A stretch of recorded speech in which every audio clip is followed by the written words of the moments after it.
أهلًا وسهلًا بيكم في مساحتنا الآمنة هنا، اللي عملناها سوا اللي بتربط القلب والعقل والوعي والروح. النهارده أنا هاتكلم عن الأم النرجسية وتأثيرها على أبنائها سواء الولاد أو البنات. قبل ما نبتدي خلّينا نقول أنا مين للناس اللي بتتابعني أول مرة. أنا ريهام طبيبة نفسية خريجة كلية طب وأخصائية طب نفسي، وأيضًا أنا psychotherapist لإن أنا اتعلمت مناهج كتير من العلاج النفسي واتدربت عليها ممارسة للطب النفسي والpsychotherapy لأكتر من 12 سنة. أنا كنت طول عمري مش بافضّل الأدوية ولا زلت إلى الآن، وكمان اتضاف لي title جديد لشغلي، وهو إن أنا بقيت مدربة يوجا مُعتمدة.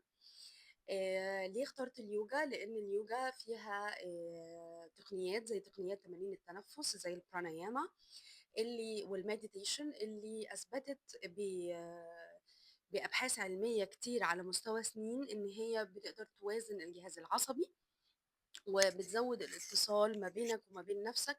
وفكرة الاتصال بين الإنسان وجسمه ونفسه وتهدئة الجهاز العصبي هي بيز أساسي لعلاج جميع الأمراض النفسية. فاللي بقدمه دلوقتي يعتبر أكتر إن هو كوتشنج.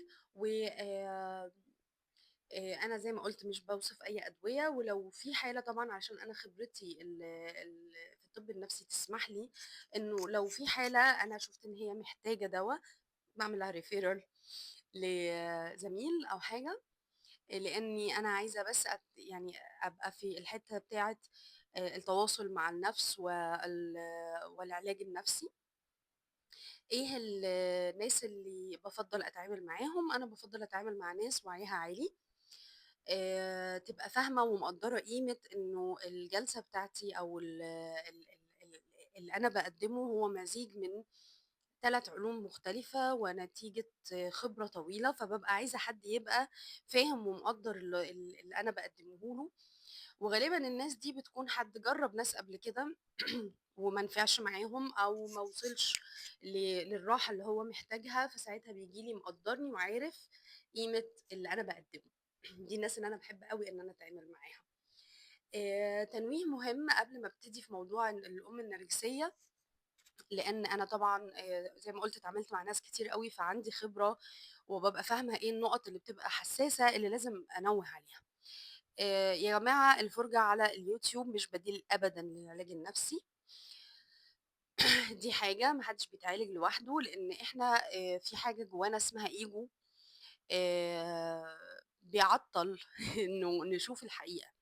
فبنبقى محتاجين شخص معانا شاهد على اللي بيحصل، ولإن إحنا بنبقى فاهمين اللي إحنا بنقوله بشكل عميق، فنقدر نفرّق في الnuances أو الsubtle الحاجات الدقيقة جدًا اللي بتبقى موجودة، ممكن أنت ما تفهمهاش. يعني أنت ممكن تسمع فيديو وتبتدي تشخّص أو كده، ده خطر جدًا، لإن أنت مش دارس العلم كامل. ده غير إنه أنت مش مختص. حتى إحنا كمختصين لو احتاجنا مساعدة بنروح لمختص تاني بالرغم من تكامل العلم عندنا. فالعلاج لو أنت فعلًا عايز تتعالج لازم يبقى على يد شخص تاني، ما ينفعش يبقى من خلال الفيديوهات. الفيديوهات دورها فقط توعية، دورها فقط إن أنا أدخّل معلومة جديدة جوّه دماغك تساعدك إنك تنتظم مثلًا على علاج، أو تدّيك إرشاد إنك أنت محتاج كده تتعالج، لإن إحنا ما بنبقاش عارفين إحنا محتاجين نتعالج والّا لأ. فده شيء يعني مهم جدًا. وافهم إنه لمّا تقدّم لنفسك الخدمة دي، أنت بتوفّر على نفسك سنين من الإرهاق، سنين من اللف والدوران، وإن دي أهم وأحلى استثمار تعمله لنفسك بمنتهى الحب والصدق. ندخل بقى في موضوعنا. لو ما اتفرّجتش على الفيديوهات اللي فاتت اللي بتتكلم عن النرجسية، أرجوك عيدها أو روح اتفرّج عليها عشان هتفيدك جدًا في فهم الفيديو ده. الفيديوهات كانت بعناوين دور النرجسي في حياتك، ارتباط النرجسي بالشخصيات الحساسة زي الADHD والشخصيات الحدية، آخر فيديو كان عن النرجسي الخفي. يعني شوفهم قبل ما تشوف الفيديو ده عشان تقدر يعني تبقى عندك فكرة مترابطة عن اللي إحنا بنحكيه. طبعًا إحنا بنتكلم النهارده عن الأم النرجسية، هاتكلم عن تأثيرها على الولاد وعلى البنات وبصفة عامة. الأم النرجسية هي يا إما أم نرجسية واضحة، يا إما أم نرجسية مش واضحة. أنا هاكلمكم على التأثير اللي المفروض بيحصل، وإيه اللي إحنا بنشوفه على حد جاي يستشيرنا، ونبتدي نفهم منه إن احتمال الأم دي كانت نرجسية. طبعًا ده ما بيتاخدش lightly ولا بيتشخّص بسرعة، بياخد وقت طبعًا عشان نفهمه و ونحلّله واحدة، واحدة. عشان كده ما تشخّصش نَفْسك أرجوك. ونصيحة لو اعتبرتوني إن أنا حد ينفع ينصحكم، لو حد شاكك إن في حد في حياته نرجسي اوعى تروح تقول له، لإنه لو بيأذيك مرّة هيأذيك 200 مرّة بسبب الاتهام ده، أو هتدّي له أساليب أذكى في التلاعب، لإن هو هيروح يقرا يعني إيه نرجسي، فهياخد زي معلومات يقدر يعلّي الطريقة اللي هو بيتلاعب بيها معاك ويأذيك أكتر. فالحركة دي مش ذكية خالص. دي حاجة. حاجة تانية، اوعى تحاول تنقذه، اوعى تحاول تنقذ أي حد. دور المنقذ دور مريض. لإنه هو ما نقدرش ننقذ حد إلا بني آدم عايز ينقذ نَفْسه، فإحنا نساعده مثلًا، نورّي له الطريق لو إحنا عارفين. لكن إنقاذ البشر من أكتر الصفات المؤذية اللي ممكن تعملها في نَفْسك. فما تحاولش حتى تعالجه وتساعده، لإنه الإحصائيات بتقول إن هم ما بيتعالجوش. أوكي؟ و و وهيُعتبر تدخُّل فيما لا يعنينا. النصيحة الأخيرة إنه حتى لو أنت لقيت نفسك في الكلام اللي أنا باقوله ده، أرجوك روح لمختص. ما تاخدهوش كأنه ده العلاج بتاعك اللي أنا باقوله يعني، ولا تطلب من حد برضه أونلاين يقول لك مثلًا طريقة الحل أو كده، لإن هي بتحتاج إنه أي حل يبقى حل متخصص جدًا، يعني تابع لظروفك أنت، ما ينفعش يبقى عام. لو خدت نصيحة عامة ممكن تأذيك. خلّينا نكمل. الأم الواضحة، النرجسية الواضحة، بيبقى أسلوبها دايمًا فيه انتقاد، في مقارنة بينك وبين الآخرين، بيبقى عندها أسلوب فرق تسد، ما بتحبش ولادها أبدًا يكونوا على اتفاق، بتوقّع ما بينهم، بتشكِّك في نواياهم تجاه بعض، بتبقى قاسية بشكل واضح، أنانية بشكل واضح، بتعمل نوع من السيطرة والتحكُّم على كل قراراتك أو قراراتِك، تاكل إيه، تشرب إيه، تلبس إيه.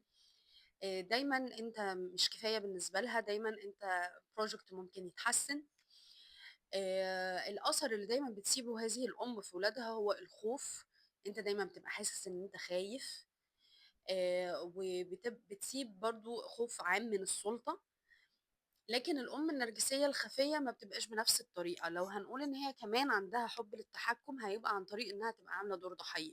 غالبًا الأم النرجسية الخفية بتبقى متزوجة غالبًا، يعني في الأغلب من زوج نرجسي واضح.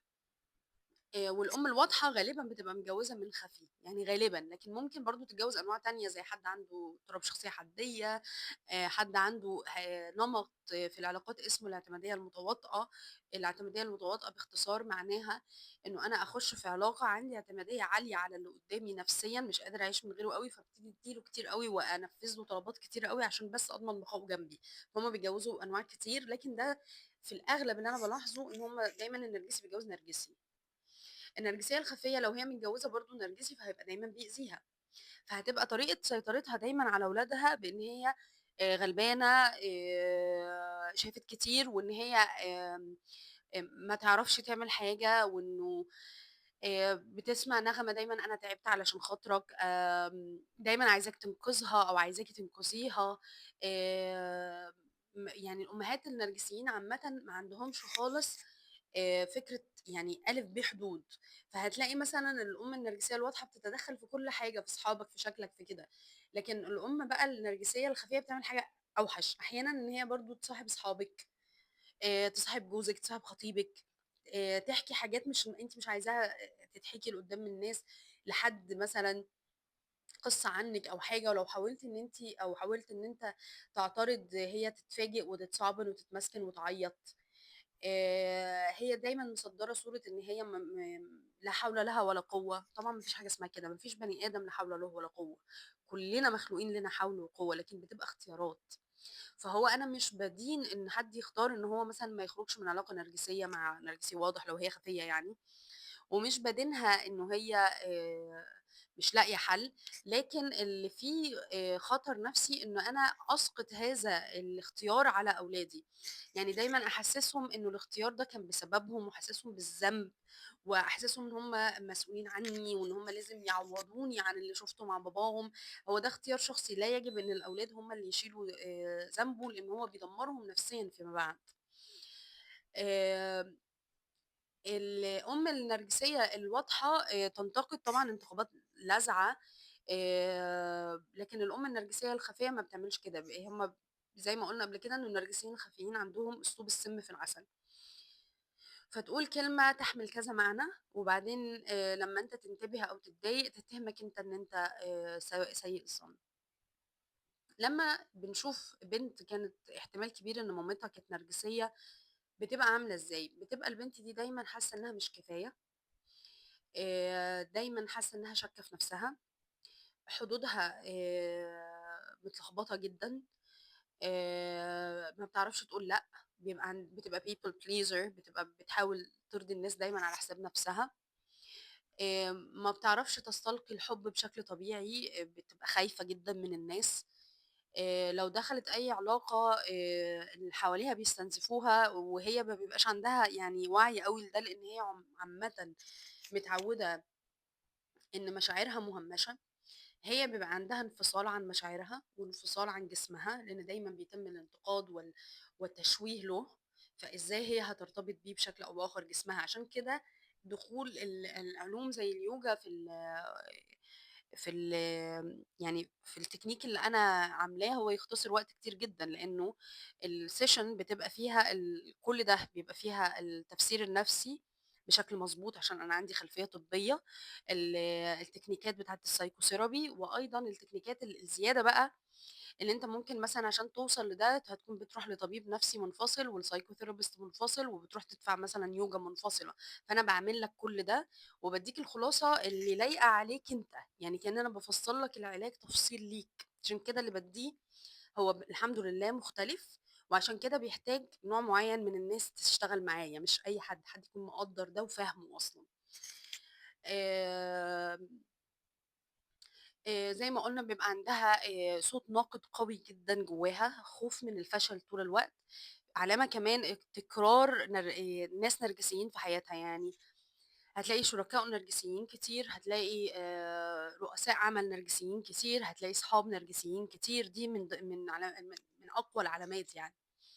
بيبقى عندها تقلُّب شعوري ما بين حاجتين، يا إما إنها تحس بالفخر جامد تجاه نفسها يمكن حتى بطريقة تكاد تكون مُبالغ فيها، وبعدين إحساس بالعار شديد.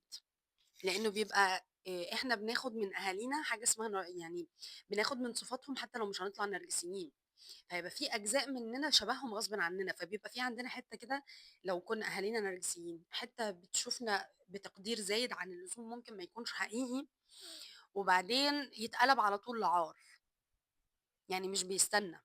ومعاهم بقى إن في تيمة عامة لعدم الثقة في النفس أصلًا، يعني وعشان كده الناس دي البنات دي بتبقى عندها فكرة الإنجاز دي فكرة صعبة، يعني لازم تنجز، لازم تكون شاطرة، لازم تكون بتدخّل فلوس كتير، يعني حاسة إن هي مش من حقها ما تنجزش، إن هي طول الوقت ماشية بتثبت حاجة، أنا محتاجة أثبت حاجة، وهي ما بتبقاش عارفة إن هو كل ده بتثبت حاجة لمامتها، بتكتشف ده بقى وسط العلاج، وبتكتشف صوتها الحقيقي وسط العلاج، وبتكتشف روحها الحقيقية عايزة إيه وسط العلاج. وبتكتشف شجاعتها فين وحلاوتها فين، لأنه للأسف، للأسف الناس اللي بتتربى مع نرجسيين صوتهم الحقيقي بيبقى مختفي من الطفولة، بيبقى مش موجود أصلًا، لأنه عمره ما اتسمح له يبقى موجود، عمره ما اتسمح له يعني يعيش، الأم دي بتعيش من خلال ولادها، وبتبقى عايزاهم صورة طبق الأصل لحاجات معينة في دماغها. من العلامات برضه الواضحة في الdynamic الأسري اللي يبين إن الأم دي نرجسية، وغالبًا بتبقى نرجسية واضحة مش خفية، تفضيل الذكور عن الإناث، لإن هي بيبقى عندها كراهية عميقة لنفسها، النرجسي بيكره نفسه جدًا على فكرة، هنستغرب هو إزاي أناني وبيتصرف لمصلحته وبيكره نفسه، على فكرة الأنانية يا جماعة كراهية للنفس.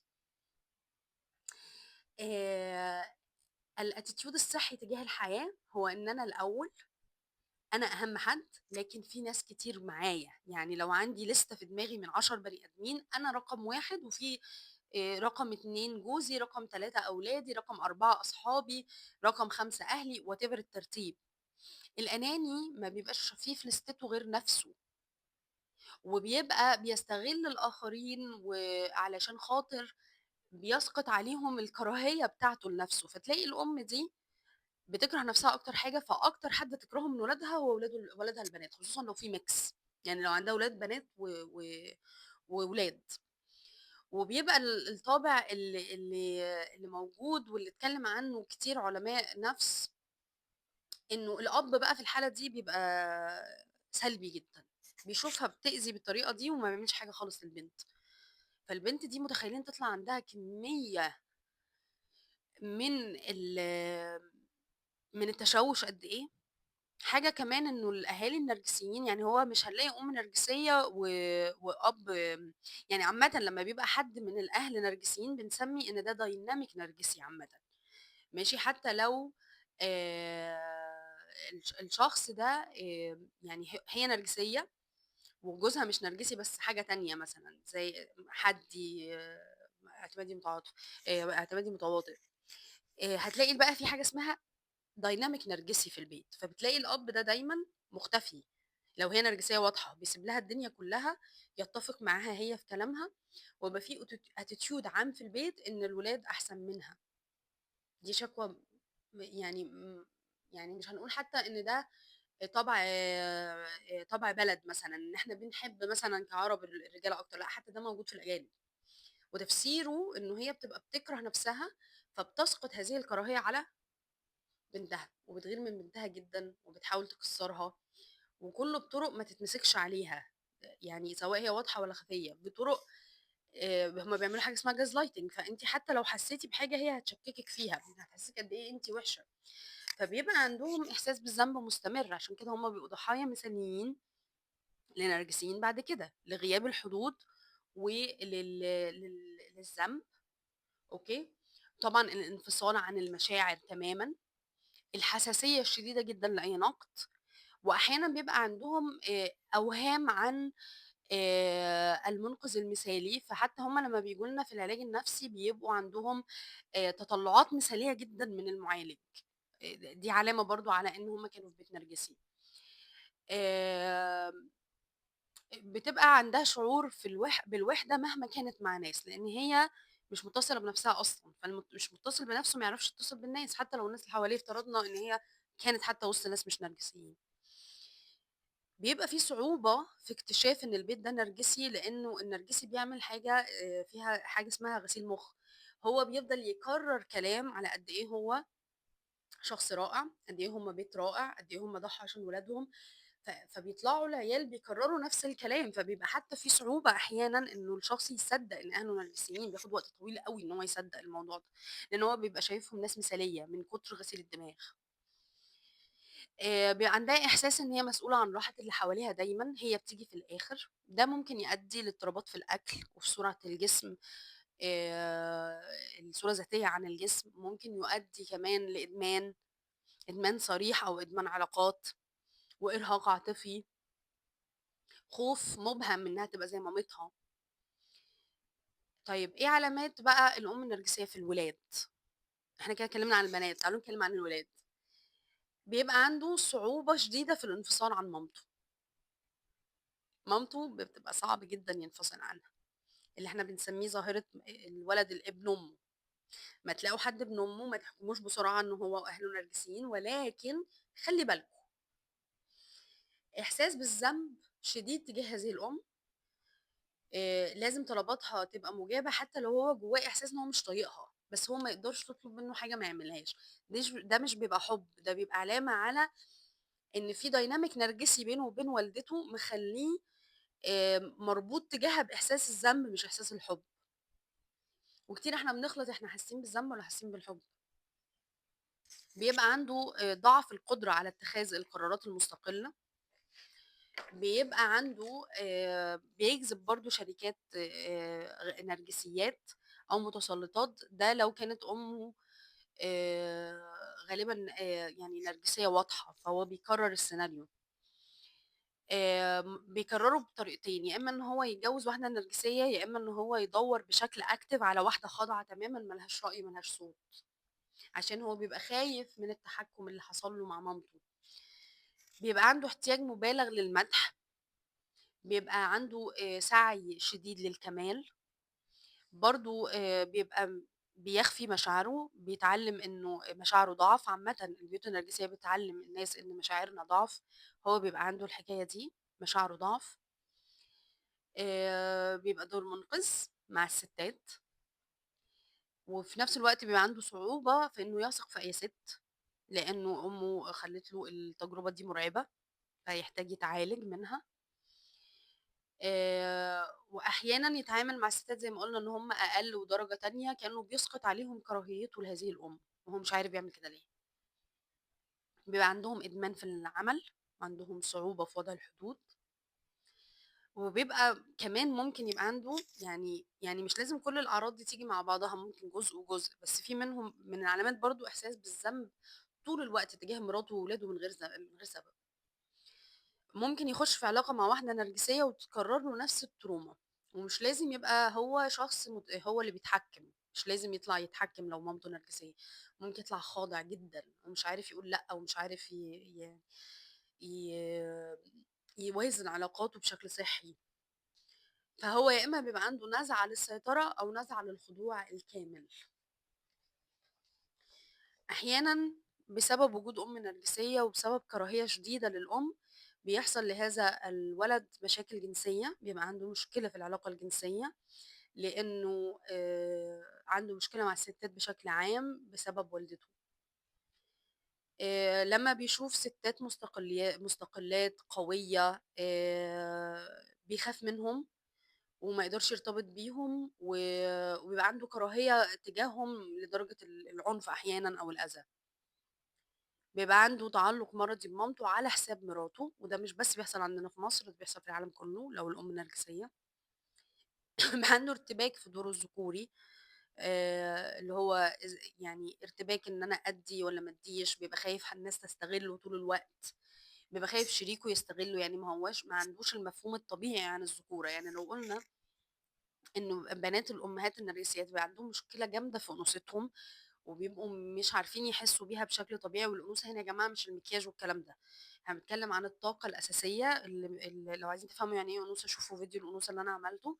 برضه الأمهات النرجسيين بتدمّر الطاقة الذكورية عند الولاد، خصوصًا لو جوزها بقى كان خاضع هو كمان. وممكن برضه يبقى في مشكلة ولخبطة في الذكورة لو الأب نرجسي، هنتكلّم عن الأب في فيديو منفصل. وبيبقى في خوف شديد من الفشل وإدمان برضه عمل و وحُب شديد للإنجاز. لو اتفرّجت لغاية هنا والفيديو عجبك، أرجوك اعمل subscribe، share الفيديو، comment عشان تشاركني رأيك، وإن شاء الله نلتقي مرّة أخرى.